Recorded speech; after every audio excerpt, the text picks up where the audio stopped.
Hey, I do want to talk about that Arnold documentary, man. Okay. Arnold, Let's talk Arnold about it. as man. When I was a kid, man, Arnold was number one. He was number one. Nobody else was number one. I was a bit Stallone fan. Stallone actually appears in the documentary too, and apparently they hated each other to death because they were rivals. I didn't know that. I I didn't didn't know know. they I hated didn't know it each was like other. that. I didn't. I didn't know it was No. like that. But Sly said, yeah, they couldn't stand it even to being in the same room with each other. Now, him and Arnold and Sly are like really, really good friends now. But man, one thing you can say what you want to say about Arnold today, man, but his dedication, man, to be the best of the best of the best at anything he does is like second to none. He was a driven SOB if there ever was one. Yeah. Driven. I mean, just he had goals. He saw Reg Park. He was like, I want to be that. Next thing you know, he's hanging out with Reg Park and he's winning the Mr. Universe. Yeah. And then Joe Weider calls him, and it's just. And then he was like, and I want to be in acting. Next thing you know, he's in acting. He gets involved with Yeah. acting. They tell him, well, And can't boy, act those very good. early movies were, his acting was horrible, man. he was awful. I mean, Awful. really bad. Really Awful. bad. And they told him, hey, nobody wants a big guy with an accent. I'm glad Arnold never lost that accent because it would not Me be the too. same. It would Yeah, not me be the too. same if he didn't have his accent. He still has it today, man. But his desire, man, and I believe it was the way he was actually brought up. His father was extremely strict. Extremely strict. And his whole desire was get out of Austria. He wanted to get out of Austria. And the scenes when he was talking about Franco, man, I was a huge Franco Columbu fan. Me too. I didn't know Being they a guy met that in was- Germany. I didn't know they met in Germany because I was like, how the hell does Arnold and Franco even speak to each other? Because Arnold has this strong accent and he really didn't speak English. And of course, Franco has a Sardinian accent. Franco spoke German because they met in Germany. I didn't know that. And he always looked out for Franco because when it comes to bodybuilding, Franco, he wasn't winning all these competitions because he was my height. He was 5'6". You're not gonna win. But Arnold said he's like one of the best pound for pound bodybuilders ever. Franco was massive, man. So he brought Franco into the movie business. That's why you see Franco in like all of Arnold's movies. Yeah, I always did like Franco. Of course, being a guy that was a powerlifting, Franco was a bodybuilder, but he lifted in the same manner that a power lifter did, and he had Yeah. power lifter numbers in the gym. I mean, he had a 525 bench, had a 7-something deadlift. Franco was he competed in the world's strongest man. You'd never see a bodybuilder really do that, these days so much. You just Yeah. wouldn't do it. They wouldn't get involved in the world's strongest man. Some of them bodybuilders, I mean, I walk into the gym and some of those steroid freaks, they're strong, but some of them won't lift strong. I mean, I'm Right. like, God, man, I ain't, I'm 47. I'm out lifting some of you guys. Come on now. Well, Arnold even addressed the steroid thing. Remember, steroids weren't even illegal then, and he said it was like 4 times a year under doctor's supervision. He said it was only like 5% of his total output, I guess you could say. Well, he can say that, but Yeah. I know the effects of steroids, and if you go on it and you add 25 pounds of muscle in 12 weeks, Yeah. it's significant. It's a significant amount of help that it can Yeah. give you. Yeah, I mean, that to give- documentary is fantastic, guys. It's it really is. great. It's great. It's one of the best documentaries I've ever seen. It's still not as good as Ric Flair's documentary, which is maybe, I mean, it's in the top 3 documentaries I've ever seen. As far as I need to see that, about though. a person, but boy, it's awfully good for a doc. Yeah. And I'm glad they had so many people in it, and I'm glad that Arnold was so directly involved in that and was really the true star of it. He Right. led that documentary. Yeah, You know, it's mainly him. When I'm talking about Sly Stallone is in it, he's like in two scenes for like 15 seconds, just saying stuff about their rivalry, which Yep. was immense. And he talks about Last Action Hero, man.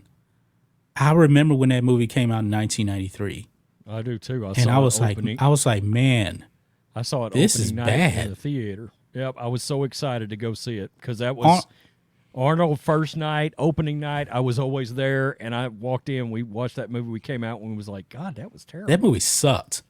It was I terrible. mean, the thing is, man, he had been on such a high, and his competitive nature is so strong.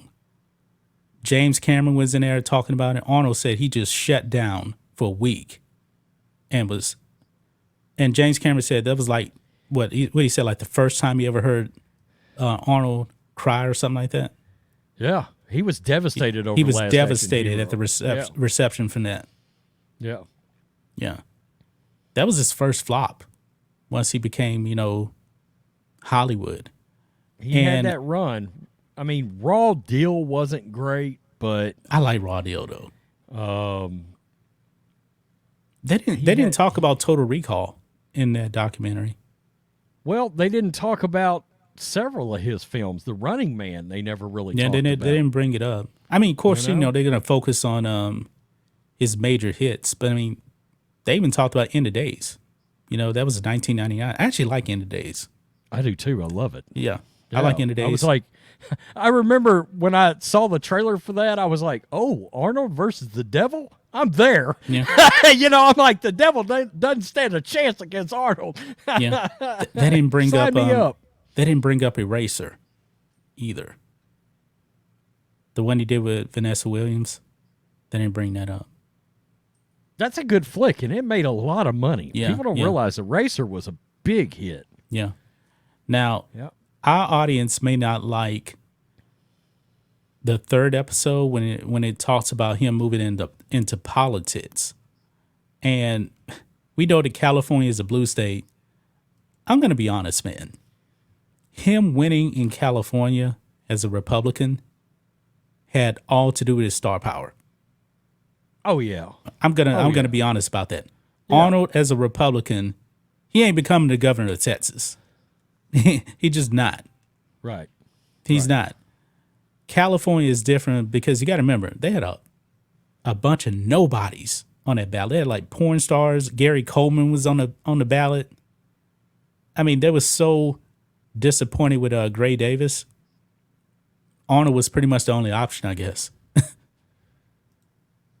One of the best. Now, that's also one of the best documentaries ever made. Yeah, and the first episode of the Arnold documentary is kind of like Pumping Iron Light. Yeah. Yeah, it's kind of similar. It's Yeah, all the first focused really episode. on his bodybuilding. Yeah. And Arnold now, he says he doesn't even look in the mirror at his body. And he said that he lied about the way he actually felt about his body in his prime. He thought he had a shit body when everybody was praising him. He thought he was still working hard to get like the perfect body. And he said that how in the hell could this body win anything when he's like in super great shape? Yeah, it was funny though because when he got to the US, Joe Weider basically told him he was fat. I mean, they basically were telling they mentioned that in the documentary. He said and I was they like- called him fat. Yeah. Because remember, and he came over, he's winning over there in Europe. And when he went to Joe Weider's gym, remember he lost when he he went up against Frank Zane and he got Frank Zane was a destroyed. great bodybuilder. Yeah, he got destroyed. His symmetry was Frank Zane's symmetry and Frank, his man, definition was all-time great. All-time great. He and was Arnold was a small. Arnold was a bigger guy. Jeff Zane was more that aesthetic look. Frank Zane had 17-inch arms. Arnold had like 21-inch 22. arms. Yeah. Yeah. And So Arnold it was devastated that he lost to him. Frank Zane would never win now. He wouldn't have a chance because everybody's went ultra mass. None of those. Arnold wouldn't even win today. I mean, Arnold's body looks way more natural than these guys today. Don't even look like humans. I got to Those guys are all juiced up. I just found out not too long ago. I was flipping around YouTube and I did not get a chance to watch it. But evidently Dorian Yates and Arnold's got a massive feud, and I got to find out what that's about. Because, Dorian became a god in the 90s. Well, you remember Phil Heath went after Arnold a few years back. He said Arnold didn't have any legs. I was like, Phil Heath, you're so pumped up. I'm willing to bet Phil Heath is on steroids. Oh, I'm talking about dude, massive ones. They're all, man. I remember Phil Heath when he played basketball. He was small. He was small. Look, I don't know how much truth this is, but I will tell you, the gym I went to for 15 years, one of the guys in the gym that occasionally I would even lift with was very, very, very good friends with Ronnie Coleman. Okay? We all know who Ronnie Coleman is. Ronnie Coleman, yeah. He's a legend, blah, blah, blah. All right? Yeah. And he would go up, spend weekends in Dallas with Ronnie. And all I will tell you is, allegedly, there was guys at that time competing taking elephant growth hormone. Oh, yeah. Elephant growth hormone, not regular HGH, elephant growth hormone, along with, D-ball and Winstrol and all the other stuff. They were taking that on top of it. I don't see how Ronnie Coleman actually still could be a champion, because remember, he never quit his job as a cop. He loved that job being a police officer. And he would still go out there and do his job as a cop because he loved it. How could he eat? Because those guys had to eat like 12,000 calories a day. Yeah, he did. He just had to take it with him, I one of my best friends was a world-class power lifter. He used to sit at his desk when we worked corporate together, and every 2 hours, peanut butter sandwich and a Tupperware thing of rice every 2 hours, like clockwork, Man. And you figure it out back in those days. You do. Yeah. And it gets it done. Yeah. We got a $1.99 super sticker from Iron Man. What does it actually say on there? Oh, it just says new. That's all it says. Appreciate that super sticker, Iron Man.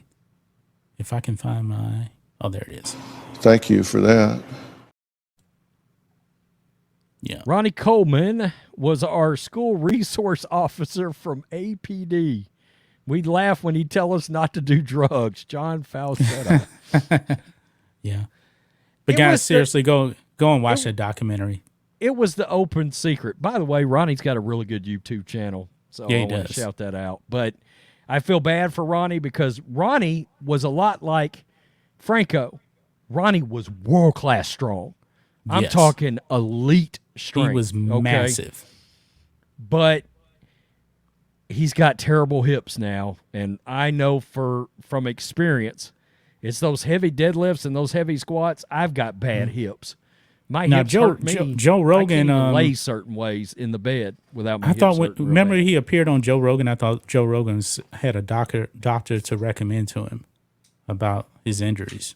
I hope he gets. It's painful to see Ronnie now have to. But he won't stop in the gym either, man. He's still jacked. Oh, his upper body is still his phenomenal. upper body is still massive. Yeah.